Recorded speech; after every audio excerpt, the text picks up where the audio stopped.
Ladies and gentlemen, The most transformative sport event on earth is about to begin. Those who are in the stadium are on their feet. It's just a long, niggly climb.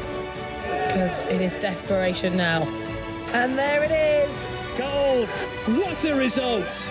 Another remarkable athlete about to write another chapter in Paralympic history. Hello and welcome to another episode of Keep the Flame Alive, the podcast for fans of the Olympics and Paralympics. If you love the games, we are the show for you. Each week we share stories from athletes and people behind the scenes to help you have more fun watching the games. I am your host, Jill Jarris, joined as always by my lovely co-host, Allison Brown. Allison, hello, how are you? Hello.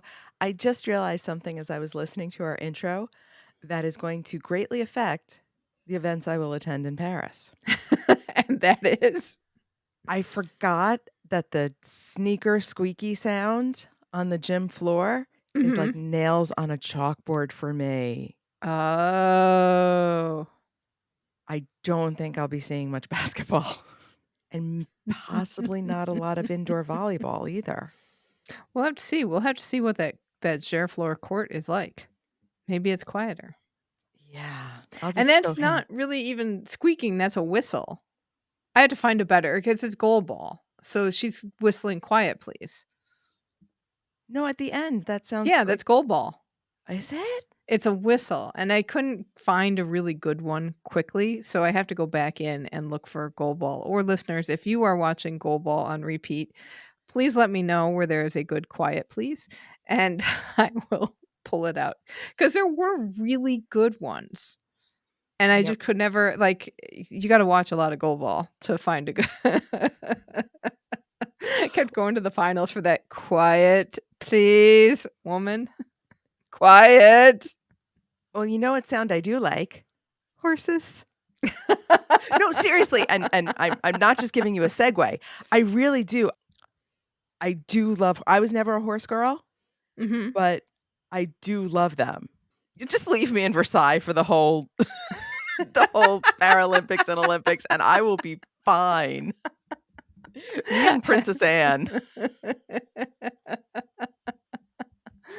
Oh, man. Yes, we are talking equestrian today with Beatrice de Lavalette. Beatrice competed at the Tokyo Paralympics in Dressage. She's in grade 2 in the individual championship test. She finished 5th, and in the individual freestyle, she finished 6th. Beatrice was severely injured in the terrorist attack at the Brussels airport in 2016. Born in France, Beatrice moved to the United States to attend the University of San Diego and continue her rehabilitation. And we met Beatrice at the Team USA Media Summit along with her dog, Simba. Take a listen. So you were one of the flame bearers. I am one of the flame bearers. 2024. Yes. How did that whole thing come about? Kind of funny. My father and uncle are clients at a bank in France, and they heard of me, and they knew that I was a potential for going to the games. And so they contacted me and said, "Hey, we would love to have you as one of our flame bearers." And I was like, "Yeah, absolutely." And then a couple weeks later, they asked me to be the captain for that section of the race. Okay, so what do you do as captain? What are your duties? Honestly, I don't know yet. All they said is I'm going to be holding the flame the longest. So I'm hoping I'll be passing it to the next town. Okay. But I don't know yet. Okay. So we'll see. So what town are you going to be in? It is called, it's Bourgogne-Franche-Comté. And where is that in the country? It's in a region called Dijon, where the mustard comes from. Yes. Who's got the best Dijon mustard in Dijon? Do you know? My favorite mustard, which is called Maille à l'ancienne, the old style mustard, and that's my favorite go-to every time I'm in France. Like on a good piece of steak, there's nothing better. Nice. All right. Are you still with Sixth Sense? That's my big question. I am still with Sixth Sense. He actually just arrived in France 2 days ago, and he arrived at his new home for the season a day ago. Wow. Okay. So how long did it take him to travel? The flight is about, They left early on Friday, the 11th. Okay. I don't remember what day that is, but Oh yeah, it's been 5 days. yeah, so it's been 5 days. Okay. So they left early on Friday. Then the flight was late, so they left early the next day, and then so they got there the 13th, I believe, and then they spent a couple hours in the quarantine and customs, and then my horse shipper came to get him and drove him down to France, because he landed in Amsterdam at the Schiphol airport. And then he's been at the barn. He's super happy. The groom that's there is amazing. She's been taking care of him really, really well. He gets his hour walk morning and night where he gets to graze grass and be very happy. But it is a little bit cooler than it is in Florida, though. So it's time to go get him some a little bit heavier blankets because it's like 4 degrees Celsius, which is like 40 degrees Fahrenheit, which is cold at night. So we're going to go get him some new blankets. What is it like? Because you've been on, like, this is not the same horse you had for Tokyo. No, correct? it is not. Okay. How did that process work in finding a horse? So after Tokyo, we all realized, we all knew, but really it showed itself pretty strongly when we were in Tokyo that I needed a horse of a better quality gait and horse itself. Even though Clark, the horse that I took to Tokyo, was an absolute sweetheart, we knew that if I wanted to really medal, I needed a new horse. So when we got back from the games in Tokyo, we got back in end of August, and in November we took a trip to Europe for 10 days and probably tried about 40 horses. Wow. We did multiple countries in those 10 days. We did Holland, Germany, Denmark, Sweden, and then back to Holland, and then flew out of Holland. So is it size, personality, Yeah. style of gait? You're Exactly. working on That's all exactly of how those it things. is. Especially in para dressage, depending on the grade that you're in. For like grade 1, which is only walk, you need a perfect 10 walk. So the grades that we get on each figure is out of 10. So if you have a 10 walk, you're doing pretty good. But also you have to know how to control that walk. But I'm in grade 2, so I do 70% walk, 30% trot. So I have to have a horse that has a really, really nice walk and a very nice trot as well. But it's a lot of the character of the horse, the size of the horse, depending on how tall you are, and also what you're looking for. If you want a big horse with huge walk and overextension in the walk, then you might go a little bit bigger. But for me, it's also very much the character, how safe they are, if they don't care about the wheelchair, how easy it is for them to adapt to my aids. And that always takes a little bit of a little while for them to get used to everything because there are new buttons for them. Because without legs, for me, I have to use 2 whips, which is it's not a bad thing. It's just 2 sticks that I can touch him. I don't have the legs to tell him where to go. So I just touch him with the whips, or I swish it. And that tells him exactly where he needs to go. And that took a long time for him to really get used to and understand. And I had to get used to him as well, to his character, his gaits, everything that goes with it. I had to get used to it. He had to get used to me. And that took about a good 1.5 years, and I've had him for 2.5 years now. And now we've got this really emotional, connected bond, and that's made a huge difference. And he's such a lovable horse. He's so good. He's very lovey. He loves his hugs and kisses. He loves to give hugs and kisses, and most importantly, he loves his peppermints. If you don't have his peppermints after a ride, he's not going to be happy. How long would you stay with a horse like this? What's the hope? The hope is to stay with him probably like 8 years over 2 games. Like if you get them right after, like I got him right after Tokyo. So I did the championships in Denmark in 22. And then I'm trying out for Paris, and I'm still trying to go for LA with him if that's possible. Right now he's 14 years old, so it'll depend on how he is at that age. But I'm also going to be looking at another horse while I'm in France, because I always need a backup horse in case something doesn't go well. Sometimes that happens. It's not a bad thing. It's just sometimes the horse isn't behaving as well as we would like it to in a competition. So we don't always get the scores that we want. Wait, okay, so we know that human athletes, you have your training cycles and all that jazz. Is the horse the same way? Do they have to peak at a certain time? Yeah. I mean, we would rather have them peak at every competition. Right. But that's why we practice every day, is to get to that point where you can actually get the peak moment in practice, and then you know how to get to it on your own once you're at that competition. In Olympic dressage, the human and the horse are both qualifying. So Yes. in para dressage, it's the athlete that's qualifying, but you can be on a different horse. No, it's both. It's both the horse and the athlete. So we qualify as a pair. Oh, you do? Because Yeah. when you said you have a backup horse, so that's sort of for the season. That's for the season, and in case, because you compete both horses at the competitions, so they both qualify, and then it's the selection and the selectors that choose which horse you'll take to the games. How much input do you have with the selectors? None. The only input that we have is how well we do in competition. So you could feel more comfortable on one, and they could say, no, thank you. Yeah. You're riding this one. It's rare that would happen, because they obviously know what the connection with the horse is and what the horse is capable of. So that also help me if I had that, which I do. But sometimes the second horse can be better at some competitions, and so it brings in that question of like, oh, okay, so which one might be the better horse to then get a medal or get the highest ranking, but mostly the medal. How do you figure out where a horse's peak is?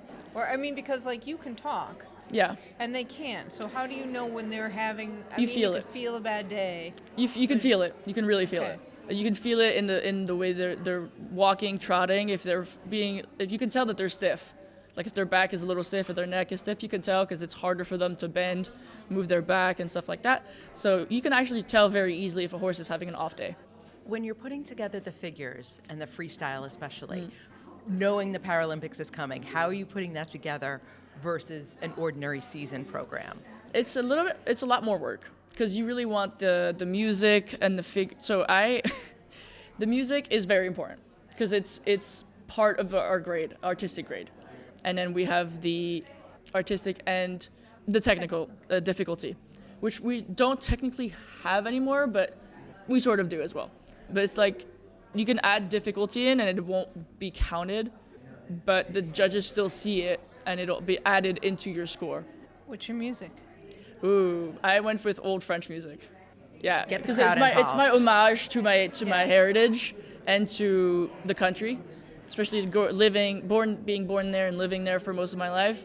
I grew up on older French music. I mean, there's a channel called Nostalgie that my parents would always have on in the car. So I grew up listening to all the old songs, older songs. So there's Edith Piaf, Jean-Jacques Goldman. Yeah, I mean, a bunch of different ones, and I'm so excited. Why did you choose to compete for USA versus France? That it was an interesting choice to have to make, but I kind of already knew that I was going to go with the US in the back of my head, just because I knew I was moving to the States, and I had already met most of the US team, and I hadn't met anybody from the French team. Not the deciding factor, but it was a helping factor. The US are sponsored by my two favorite brands, Nike and Ralph Lauren. And I see you're in lovely Ralph Lauren I'm in sweater Ralph that you Lauren got. right now, exactly. And I'm in Nike underneath the sweater. So what did you think of the Tokyo uniform that you I got to loved wear? it. Yeah? Yeah, I unfortunately did not get a chance to do the opening or the closing ceremony, which was unfortunate, but we still dressed up while we were watching on TV with a bunch of other athletes at the village. But it was very nice, and the best part is like they have seamstresses and tailors at the games to then adapt the clothing to you if you need it. So since I'm in a wheelchair, I can't really have a very long jacket because it looks weird. So they actually shortened it to my waist in the wheelchair. And so I do that with all my jackets, but them being able to do it right there and then, I mean, 2 days later, not even, I had my jacket in my room ready to go. Is there a lot of that we able-bodied people wouldn't even think of? Yeah. And especially related to sport, though. Yeah. I mean, that's both in life and in sport. Sometimes, like, in my sport, I keep my jacket, my competition jacket long because I'm straight on the horse, so it looks okay. Looks good. When I'm in a wheelchair, it kind of like goes onto the wheels and it gets dirty. It's not very elegant, I want to say, and it's very annoying when you just have all this extra clothing that's not very helpful. You have to bend it inside and everything so it doesn't get dirty or it doesn't look weird. So all of my jackets, my blazers, all that stuff, I always get them shortened or buy them shortened. Are you riding with the prosthetics? Yes. You do? Yes, I do. When I first started, I rode without them. My first competition was a novice grade 1 competition. It was just walk, and that one I did in France, where I grew up, actually, at the equestrian facility that I grew up in, and it was amazing. But at that one, I rode without legs, and then after that, after that competition, I got my legs to ride, because I knew that I was capable to trot, and it was a complete accident. Actually, I thought I was never going to be able to trot, and when in that competition, the second day, my horse took 2 steps of trot, and I was okay, and I was like, oh my God, I can do this. And so I got home, got the prosthetics, and started trotting. Do you have special equestrian prosthetics that you wear for riding? Yes and no. They're very, very similar to the ones that I have for every day, like the same equipment. It's just they're thinner and a little bit lighter, because my boots are, on their own, are pretty heavy. So it does create sometimes some of an issue. So, but it's also like, it's annoying that they're heavy with the boots on, but as soon as I take them out, they're super light. But it's a good thing that they're heavy when I'm on the horse, because it keeps my legs down. It pushes my legs down into the stirrup. And I also have an elastic underneath that goes from the back of my boot under the stirrup and then to the top of my boot, to the front of my boot, so it keeps my foot in the stirrup without moving. But if I were to fall off, hopefully not, knock on wood, but it will come off, it'll break. And all of the adaptive equipment that helps us stay on the horse has to be releasable. So if we, God forbid, we have to fall, or we do fall, everything has to come loose. So I have 2 Velcros on each leg that are measured to a specific centimeter, to like the millimeter exactly. And they're very strict about that, because unfortunately, a long time ago, someone had Velcros that were too overlapped, and they weren't able to fall off. Which I've done. I do that in training, so that I don't fall off, which is very rare. With Sensei, it's never happened. Clark may have tried once, and I told him to stop, and he just stopped dead in his tracks. They're very smart horses. But in competition, we're very, very critical of what we have on, and the stewards that are there to measure and make sure that everything is correct are very, very strict with that as well. What languages do your horses speak?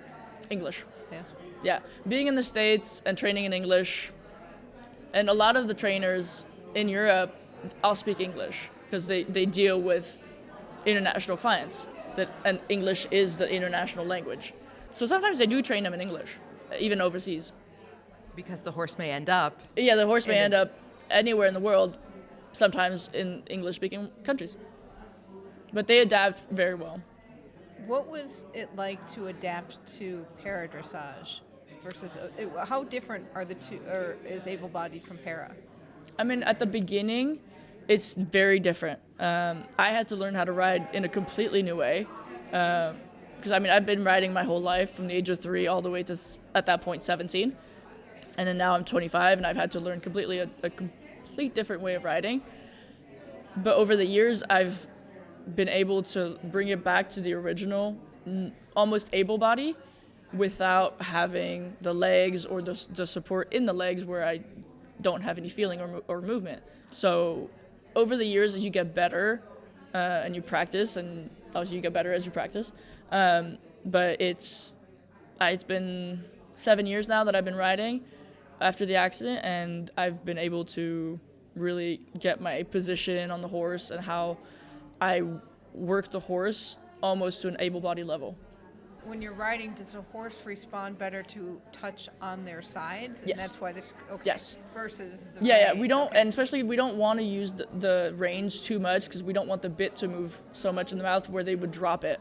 Because if they drop it, they start playing with it, and that bothers the judges, because it's distracting, and they don't like that. Not refined. Yeah, they don't like that, unfortunately. But because some horses get in trouble and you lose points because of that. And my horse Sensei was like that for a long time as well. And sometimes it's just a problem in the jaw or in the neck, because a horse is connected from the whole body, basically. If something, and it's kind of like a person, but they're a lot more connected through the bones where like if it's their back and if it can affect their teeth kind of thing, like how the jaw moves or anything like that. So they're very internally connected. So moving the jaw is a loss of points. What other sort of little, not so obvious pieces can lose you points? Just the length of your stride. For example, in the walk, if you don't have a very good walk, you'll lose points. Same in the trot, same in the canter. Because depending on which grade you are from 1 to 5, starting at grade 4 and 5, you start cantering in your tests. Whereas 3 to 1 is just walk and trot and then walk. So it just depends on where you are at. How do you get on the horse? Okay, for a long time, the only way to get on a horse for me was to be picked up out of my chair like a princess, and I didn't mind it because I felt like a princess, and be gently put on the horse so we wouldn't hurt his back as I got on. And then I would swing my leg over with my hand, and then we would strap me in. Nowadays, I have a lift. Yep. Still a princess. An electric prince. Yes, exactly. Like we'll a say flying carpet. It's like a flying carpet / electric prince. So we plug it in, and I push a button. It brings me up to the right level. I can control where I stop, and then I move over to the side because it slides, and I just bring my leg over and pull myself to the saddle. So with para-dressage and you're not using your legs, I assume the core is going to be very important. Yes, core and back is incredibly important. And is that where the injuries come? If you get injured. Yeah, if you get injured, it can be a lot harder depending on where your spinal cord injury is. Like there are some riders that are where their spinal cord is a lot higher, where it's from chest down, and they can still manage to ride. And I don't know how they do it. Mine is waist down, and that makes it a lot easier for me. And I was lucky enough that since I've been riding my entire life, I had muscle memory. From every single discipline that I did in sport in my childhood all the way to my accident, all that muscle memory came back. So I'm able to use my hips in a way that I should not be able to do. I know, the two of us just went... That's really kind of cool. It's very cool. It's very, very cool. And I'm very happy that I'm able to do that because it makes a huge difference in how I ride. Because now I'm doing the visual in my head going, oh, that means I can show you some videos as well. You'll see like my trunk and my seat is able to really move with the horse, whereas sometimes it's very hard to do that because you're kind of stuck straight and you can't control anything. But the movement of the horse naturally does that, but I'm able to really push it if I need more walk or trot with the horse through that movement of the trunk. Yeah. Yeah. Talk a little bit about the relationship with the horse. Oh my God. Especially with Sensei and Clark. Clark is an interesting character. He likes to nibble my shoulder, which I don't mind because my traps are super tight. So he like massages and like releases the trap, but it just comes with bite marks. Which I mean, I don't mind. I'm pretty used to it, but like being around horses, I've been bitten I don't know how many times. But it's not painful. He just kind of nips at it, but not mean or anything. It's just he enjoys doing that. Sensei, on the other hand, is a love bug. Just an absolute love bug. And he loves to pull out my hair bun out of the bun position. Yeah, I mean, a lot of horses actually like to play with your hair, but he really takes it to another level. Does he like getting dressed up for competition? He actually, yeah, I mean, luckily for us in dressage, we only have to do the mane and the forelock, which is the front longer hair of the face. So, and they once you do that, they know that they're going into a competition because we only do it for competition. So they kind of get amped up. I don't know if they like it or not, but some of them actually don't mind it because it's kind of like a big massage because their hair is kind of being, I don't want to say pulled, but like twisted in sides. And so it's kind of like a little massage, like a head massage or neck massage. So some of them actually like fall asleep while they're doing it. And so I would say they do enjoy it, especially Sensei. He passes out. You actually have to like hold his head up because he just puts all his weight into your arms and just falls asleep while somebody's doing the braids. Simba's asleep on my foot. By the way. Yeah, I mean, I have very sleepy horses. He and might sleepy have dogs. to stay. Beatrice, he's been the star of the show this entire day and yesterday, so. I took my shoe off so he'd be a little more Okay. comfortable. Well, at least he's keeping you nice and warm. Oh my goodness, you have no idea how happy this has made me.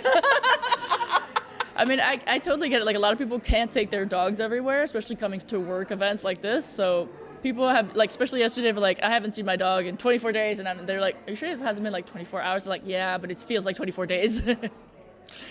Will Simba be able to come with you? Yes, he's good. actually, when I leave for France, for Paris in a day, tomorrow, he will be coming with me.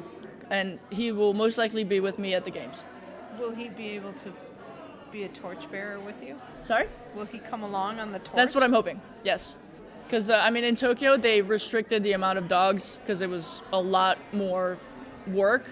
But I don't know, in Paris, maybe they'll allow more service dogs because we're out of the COVID pandemic.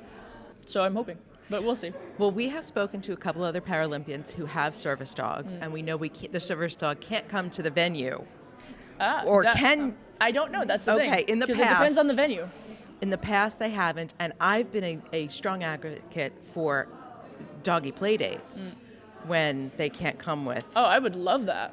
That's genius. I know. Because my dog, Simba, he's a player. He loves dogs. He loves people and he loves dogs. Take the vest off. Let them the play. service dogs have a little fun. Yeah. Maybe like a little venue outside of Versailles. Yeah. There's fields. No, yeah, there's an entire park. And I've seen my friends, because I grew up there. Like, I grew up in that city. So going to Versailles is going back home to my backyard kind of thing. Are there going to be people there that haven't seen you ride before? Yeah, the weirdest but awesome part is I've had friends from kindergarten that I have not spoken to in 22 years, something like that, or haven't even heard from them. They all texted me. They're like, we got our tickets, we're coming. Oh, that's so cool. You can't beat that emotional feeling of like, wow, this is going to make a huge impact on a lot of people. And I get it. Like, for me, I don't feel it. I don't feel it's like an inspiration kind of thing. But I do know that what I've been through and what I've done with it does inspire a lot of people. So having all the people that knew me long before all of this happened is going to be awesome. Is that pressure or is that support? A bit of both. Because I don't want to disappoint anybody. But at the same time, I want everybody to have a good time and enjoy their time there. Because Dressage not being one of the most popular sport, or the equestrian sport on its own is not the most popular at the games. We know that. And it's becoming a lot better, and more people are getting interested in the sport. But having more people there, especially people that I know, is just going to be such I want to say like emotional moment, but a very like prideful moment. The whole equestrian at Versailles is going to be just so beautiful. It's going to be stunning. I have friends. My aunt went for a walk with a friend down in the park. She sent me videos of the building and everything. They built the arena. They've built half the stadium. Now they're building the other half. How much of that are you going to see ahead of time? Do you have a test event? I do not. Okay. They've already done some of the test events, especially for the eventing. Which was absolutely stunning because they were like drone shots of them like cantering through the fields. It was absolutely stunning. So that was very like exciting. But we don't have a test event, unfortunately. And we didn't have a test event. Well, Tokyo was a completely different environment and a different way of doing the Olympics. Yeah. That's one way of putting it. It's one way to do it, yeah. So this is going to be like I know Tokyo was my first Olympics, but this is for me going to be my first real full Olympic experience kind of thing. And being in my hometown, it's like a full circle kind of experience, and I can't wait to be there if I get selected, obviously. But I'm working, excuse my language, but I'm working my butt off to get there. There will be derrière. Yes, I will be there, and that's how I got to Tokyo. I just visualized myself there every day, and I've been doing the same since Tokyo ended. I'm like, I'm going to Paris, and I know that I can medal this time, even though I believed that I could medal last time, but I wasn't disappointed when I didn't. I still did a really good job for a first time, and especially. Unfortunately for me, I was the first one to go of the entire competition, which was a whole added stress, but that also taught me how to control my stress. I went in as the calmest person you could ever find going into the first ride of the Paralympic Games at an event like this one. I was so calm because I was like, you know what, screw it. I'm going to go in there and do my best. There's nothing else I can do. And we all knew that the first couple of rides, the judges are always harsher because they don't have a base yet of where they need to start scoring. So obviously my score was lower than what I would have wanted to be at, but I still got a good score. I got 5th and 6th in both of my in the 2 events that I did. I got the individual where I got 5th, and then I got the freestyle where I got 6th. Out of like 15 riders, I was very happy with that. For a first Olympic Games, it broke the ice for me, and it taught me and showed me what I needed to do to get back on that podium. I'll be there. I'm so excited to go to Versailles. I mean, it's going to be absolutely stunning. I don't know if you've seen the rendering. I've seen the rendering, but I have never been to France. I've never been to Paris, so this is just... It's going to be absolutely amazing. Although, are you going for the Olympics and the Paralympics, or both? Yes. Okay, good luck for the Olympic Games, because it's going to be absolutely packed. I figure we'll get... Because I'll just go whatever day they let me go. Last summer, when I spoke to the director of the Paralympic Games, of the Paris 2024 Games, for both Olympic and Paralympic, at that point, this was in July, beginning of July, she said at that moment they were expecting 500,000 people coming into Paris for the Olympic Games, and probably about 300,000 for the Paralympic Games. I mean, that's a lot of people, and Paris is a very tight city.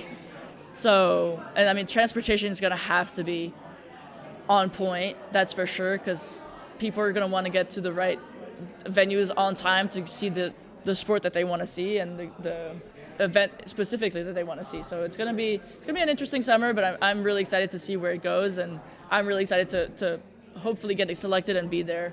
But even if I'm not selected, God forbid, I will be there no matter what, in the stands supporting my team, because I love my team. There's such a good group of girls, and we all are such good close friends, and we really are the epitome of a good, real team.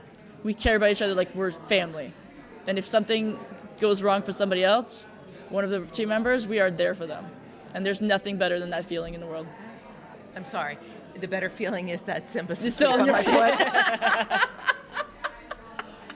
Oh, yeah. Thank you so much. Okay. Thank you. Thank you for taking so much time with us.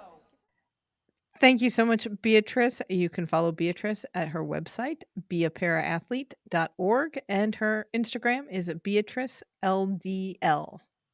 So I had to tell you, I went and saw Morale McCain, boxer, this past week. She spoke at the City Club of Cleveland, which is a ideas organization. So they have a lot of lectures, and she was part of one of their inspirational series talks. Oh my gosh, I am so sorry we could not get her at the media summit. She was in line in the video room, and we tried to get her, and she didn't have time. She is so full of personality. Did she knock you out? Close.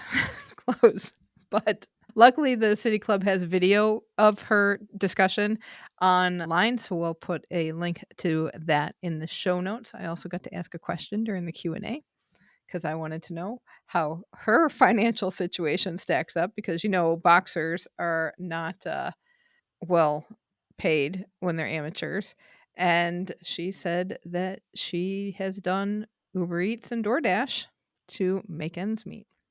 Good times. But yeah, she was really, really fun. I really am looking forward to seeing her compete. And Cleveland is very excited to have an Olympian in their midst, let me tell you. Not the first time Cleveland has had Olympians in their midst. No, not the first time. And if you want to hear more about Cleveland's Olympic history, I will be speaking at the Lakewood Public Library here in Ohio on Wednesday, June 5th at 7 p.m. in the main auditorium.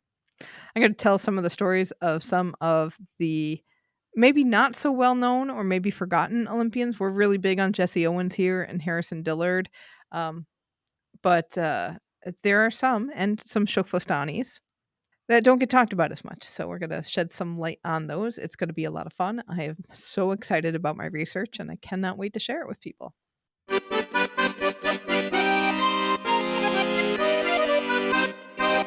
Beaucoup d'argent. Speaking of boxing, the International Boxing Association has announced that it is going to award prize money to the boxing medalists. Now, this is it comes on the heels of World Athletics saying it's going to pay $50,000 to gold medalists.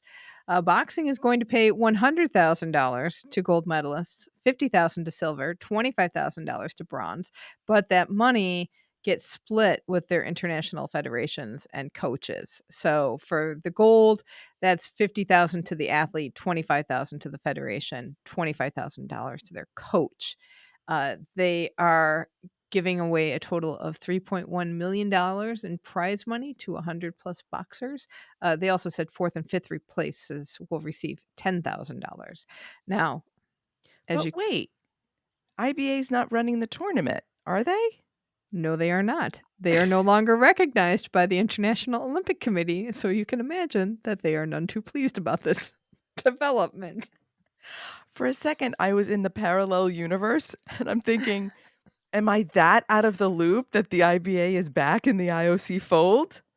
No, they are not. So it's interesting because, and the IOC wondered, where's the money coming from? One general partner of the International Boxing Association is Gazprom, Russian outfit run by oligarchs. So we don't know where that money comes from.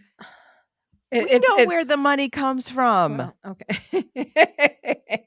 and it's not a good place.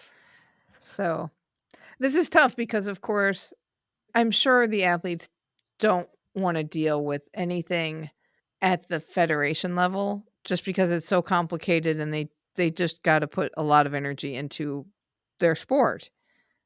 And this goes back to that controversy where which national federation is making the teams, because you have the competing boxing federations internationally, and then what does the national federation do? So IBA saying, we're going to give you all this money, federation. Is that the bribe to keep federations in its fold? And the same with coaches, because remember, if you coach under one federation but not the other, IBA kicks you out. That's right. Well, this is just a major conundrum. A kerfuffle? I think we've moved Yeah. past a kerfuffle. And what's Yeah. worse than kerfuffle? I don't know. I really don't know. But boxing has found a way to get there. Sadly for the athletes. I think that's the new colloquialism. What is worse than the kerfuffle? The IBA. Like, that's what you just call when things really go bad.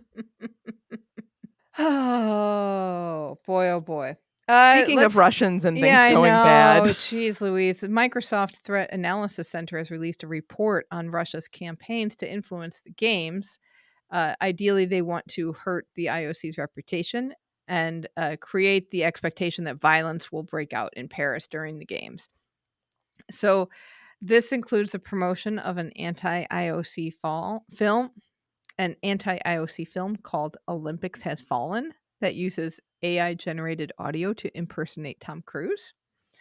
There have been other campaigns against France, against Macron, against the IOC, against Paris 2024, and specifically on Paris 2024, allegations of mismanagement, which for a misinformation campaign, it helps them to know that France has raided the offices of Paris 2024 a couple of times looking for things. So that kind of plays into their hands. What they do in these campaigns is create spoofed content that mimics reputable media outlets, particularly in short form video clips and digitally altered images that go on social media. So if you get a lot of your news from social media, really look out for these misinformation campaigns to show up on your feeds. They're also going to be using online bots and automated social media accounts to push all this content out there, which it's frustrating. Get your news from reputable sources. Also, let's keep going with the bad news. Bad news, but good news. The French Interior Ministry has announced that it arrested an 18-year-old Chechen man in Saint-Étienne on May 22 over a suicide bombing mission to attack one of the the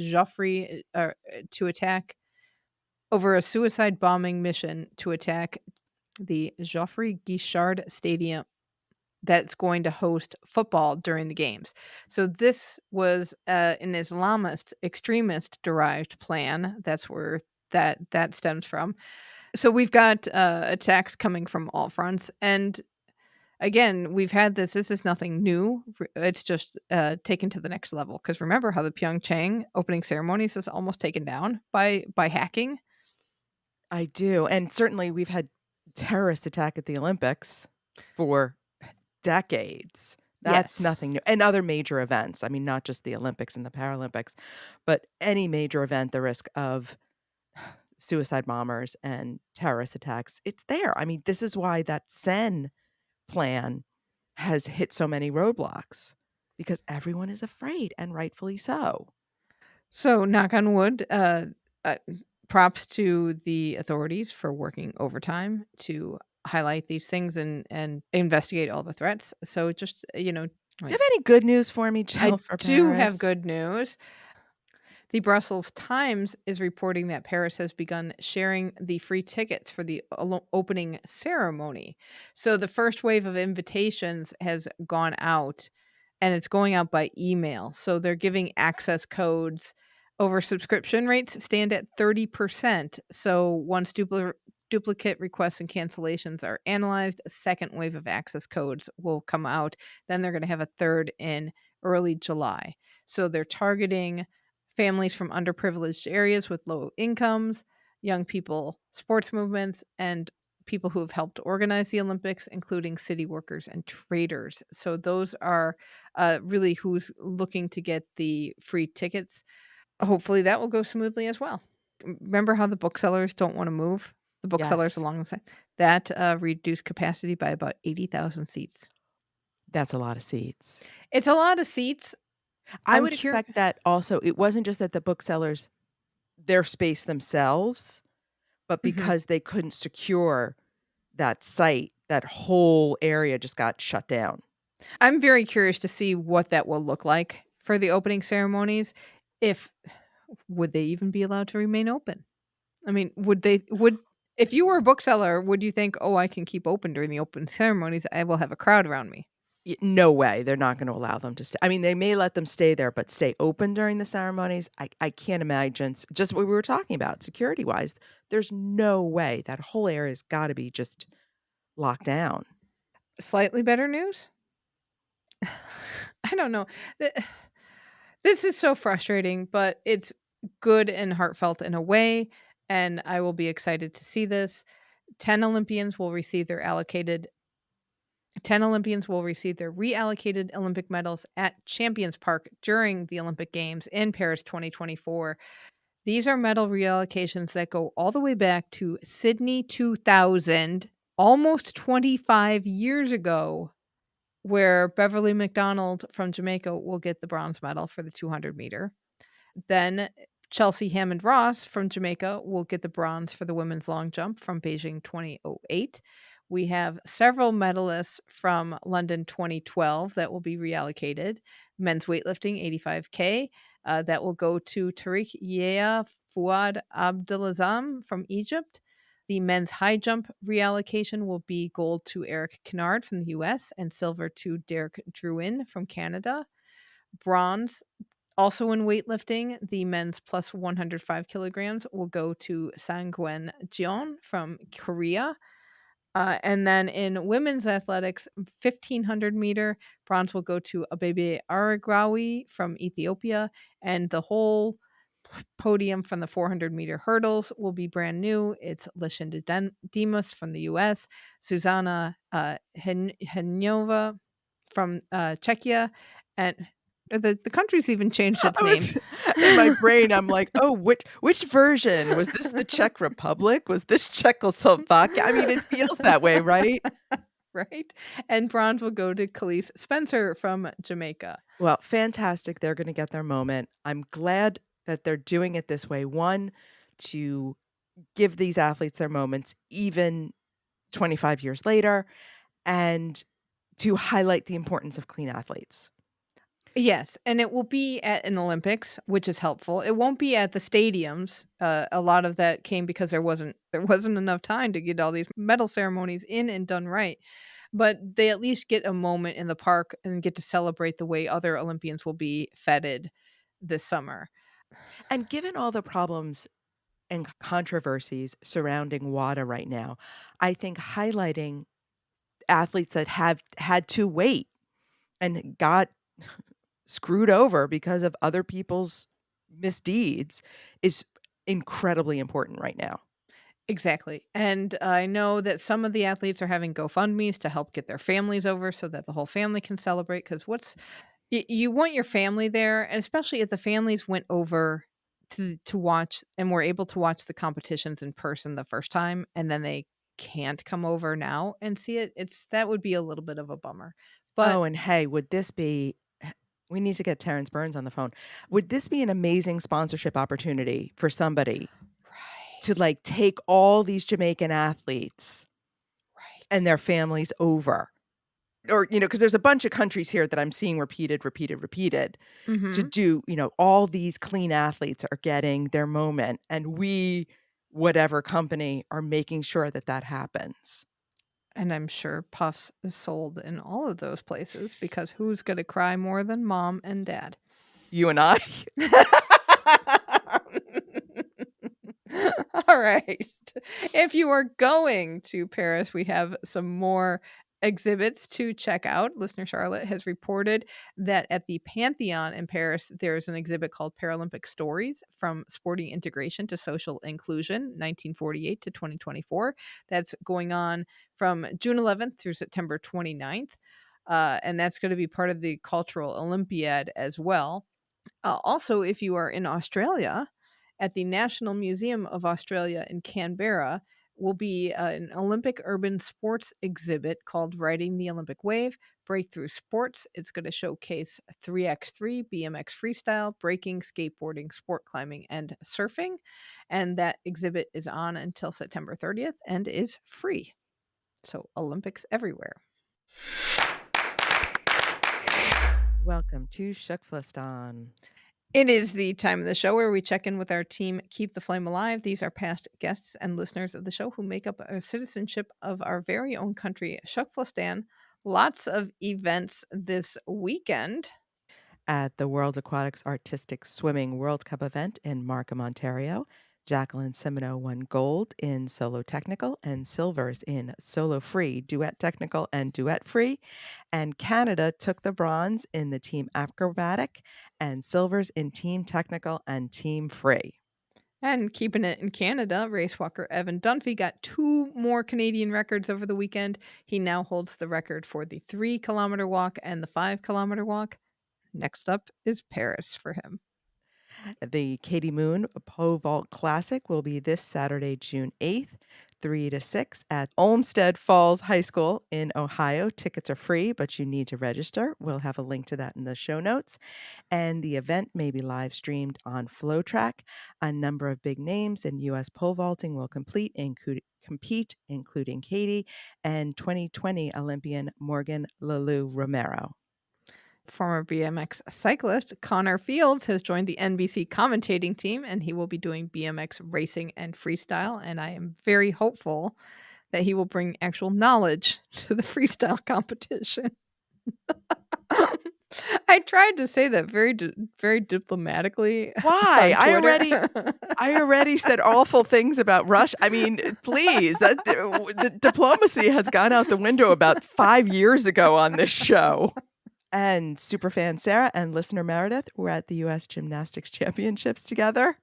And our favorite little boy might have had a friend in Suni Lee. Sarah's adorable son, flag waver, Team USA's number one. I'm sorry, Sarah. I think he's supplanted you as Team USA's number one fan, but he was just loving life at that championships. Send more pictures. That's all I'm going to say. Send That's us right. more pictures.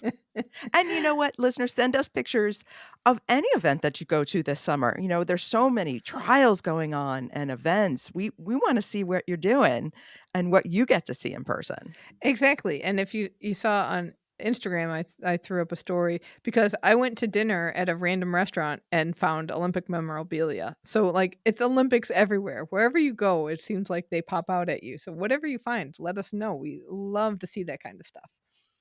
That is going to do it for this episode. Also, let us know what you think of para dressage.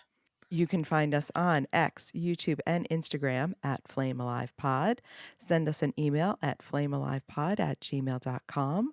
Call or text us at 208-352-6348. That's 208-FLAME-IT.